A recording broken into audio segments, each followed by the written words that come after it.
തൃശൂരിൽ റോഡിലെ കുഴിയിൽ നിന്നും സ്കൂട്ടർ വെട്ടിച്ചു മാറ്റുന്നതിനിടെ യുവാവ് ബസ് തട്ടി മരിച്ച സംഭവത്തിൽ കോർപ്പറേഷനിൽ പ്രതിപക്ഷ അംഗങ്ങളുടെ പ്രതിഷേധം. കോൺഗ്രസ് കൗൺസിലർമാർ പ്രതീകാത്മകമായി തലയിൽ ചുവന്ന മഷി ഒഴിച്ച് പ്രതിഷേധിച്ചു. കോർപ്പറേഷൻ യോഗത്തിലും പ്രതിഷേധവുമായി കോൺഗ്രസ് അംഗങ്ങളെത്തി. മേയർക്കെതിരെ മുദ്രാവാക്യം വിളിച്ചു.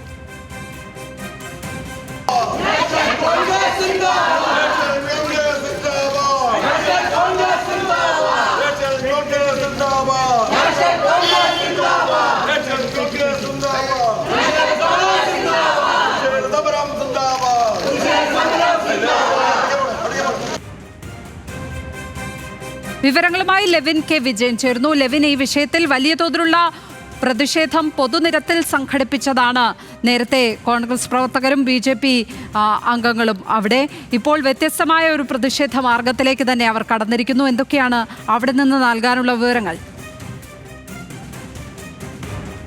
റോഡുകളുടെ അവസ്ഥ ശോചനീയമായതിൽ പ്രതിഷേധിച്ചുകൊണ്ടുള്ള വലിയ സമരം തന്നെയാണ് കഴിഞ്ഞ ദിവസങ്ങളിൽ നടന്നത്. ഒരു യുവാവിന്റെ മരണം, റോഡിൽ കുഴിയിൽ വീണ് സ്കൂട്ടർ വെട്ടിച്ചു മാറ്റുന്നതിനിടെ ബസ്സിനടിയിൽപ്പെട്ട് പൂങ്കുന്നം സ്വദേശിയായ വിഷ്ണുദത്ത് എന്ന 32 വയസ്സുകാരൻ മരിച്ച സംഭവത്തിലാണ് കഴിഞ്ഞ കുറച്ച് ദിവസങ്ങളായി പ്രതിഷേധം തുടരുന്നത്. ഇന്നും കോർപ്പറേഷൻ കൗൺസിൽ യോഗം ആരംഭിക്കാനിരിക്കെയാണ് കോൺഗ്രസ് അംഗങ്ങളുടെ നേതൃത്വത്തിൽ തലയിൽ ചുവന്ന മഷിയൊഴിച്ച് പ്രതീകാത്മകമായി പരിക്കേറ്റ നിലയിലുള്ള പ്രതിഷേധം കോൺഗ്രസ് കൗൺസിലർമാരുടെ നേതൃത്വത്തിൽ നടന്നത്. പ്രതിപക്ഷ നേതാവ് രാജൻ ജെ പല്ലനാണ് പ്രതിഷേധങ്ങൾക്ക് നേതൃത്വം നൽകിയത്. കോൺഗ്രസ് കൗൺസിലർമാർ കോർപ്പറേഷൻ ഓഫീസിന് മുന്നിൽ ഇത്തരത്തിൽ മഷിയൊഴിച്ച് പ്രതിഷേധിച്ചതിന് ശേഷം കൗൺസിൽ യോഗ ഹാളിലേക്ക് ഇതേ രൂപത്തിൽ കടന്നു ചെല്ലുകയായിരുന്നു. അവിടെ BJP അംഗങ്ങളുടെ നേതൃത്വത്തിലും വലിയ പ്രതിഷേധം തന്നെ നടന്നു. പ്ലക്കാർഡുകൾ ഉയർത്തി മേയർ രാജിവെക്കുക, മേയർക്കെതിരെ കൊലക്കുറ്റത്തിന് കേസെടുക്കുക തുടങ്ങിയ മുദ്രാവാക്യങ്ങൾ വിളിച്ചുകൊണ്ടാണ് BJPയുടെ നേതൃത്വത്തിലുള്ള പ്രതിഷേധം നടന്നത്. അതേസമയത്ത് കോൺഗ്രസ് അംഗങ്ങളും മുദ്രാവാക്യം വിളികളുമായി പ്രതിഷേധം തുടർന്നു. ഭരണസമിതി അംഗങ്ങൾ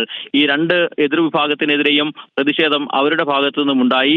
മുൻപും സമാനമായ സംഭവങ്ങൾ തൃശൂർ കോർപ്പറേഷൻ പരിധിയിലെ വിവിധ സ്ഥലങ്ങളിൽ ഇത്തരത്തിലുള്ള മരണങ്ങൾ, അപകട മരണങ്ങൾ, റോഡുകളുടെ ശോചാവസ്ഥ മൂലമുള്ള അപകടങ്ങളൊക്കെ ഉണ്ടായിട്ടുണ്ട്. അന്നൊന്നും ആരും രാജിവെച്ചിട്ടില്ല. കേന്ദ്രമന്ത്രി അടക്കമുള്ള ആളുകൾ ഇത്തരം കാരണങ്ങൾ കൊണ്ട് രാജിവെക്കുന്നില്ല തുടങ്ങിയ കാര്യങ്ങൾ ഉയർത്തിക്കാട്ടിയാണ് ഭരണപക്ഷ അംഗങ്ങൾ CPI, CPM അതോടൊപ്പം തന്നെ ഘടകകക്ഷി അംഗങ്ങൾ ചേർന്ന് പ്രതിപക്ഷ മുന്നണികൾക്കെതിരെ സമരവും അല്ലെങ്കിൽ പ്രതിഷേധവും ആരംഭിച്ചത്. ഇപ്പോൾ കൗൺസിൽ ഹാളിൽ വലിയ ബഹളവും സമരവും നടക്കുകയാണ്. മേയർ രാജിവെക്കണം, മേയർക്കെതിരെ കൊലക്കുറ്റത്തിന് കേസെടുക്കണമെന്ന് പ്രതിപക്ഷം ആരോപിക്കുമ്പോൾ അതിനൊരുക്കമല്ല. ഈ റോഡുകളുടെ ശോചാവസ്ഥ സംസ്ഥാനത്ത് എല്ലായിടത്തും ഉള്ള വിഷയം തന്നെയാണ്. എല്ലാ തദ്ദേശ സ്വയംഭരണ സ്ഥാപനങ്ങളിലും BJPയും കോൺഗ്രസും ഭരിക്കുന്നതായിട്ടുള്ള സ്ഥാപനങ്ങളിലും ഇത്തരം വിഷയങ്ങൾ നിലനിൽക്കുന്നുണ്ട്. അവിടുത്തെ ജനപ്രതിനിധികൾ രാജിവെക്കേണ്ടതുണ്ടോ എന്നുള്ള മറുചോദ്യം ഉന്നയിച്ചുകൊണ്ടാണ് പ്രതിഷേധം തുടരുന്നത്. ഏതായാലും കഴിഞ്ഞ ആഴ്ചയാണ് വിഷ്ണുദത്ത് എന്ന 32 വയസ്സുകാരൻ ഇത്തരത്തിൽ അപകടത്തിൽ മരിക്കുന്നത്. അതിനു മുൻപും കോർപ്പറേഷൻ റോഡുകളിൽ ഒന്നിൽ ഒരു സ്ത്രീയും ഇത്തരത്തിൽ സമാനമായ റോഡിലെ കുഴിയിൽ വീണ് അപകടത്തെ തുടർന്ന് മരണപ്പെട്ടു. ഈ രണ്ട് വിഷയങ്ങളും ഉയർത്തിക്കാട്ടിക്കൊണ്ടാണ് പ്രതിപക്ഷ പ്രതിഷേധം തുടരുന്നത്. ലക്ഷ്മി.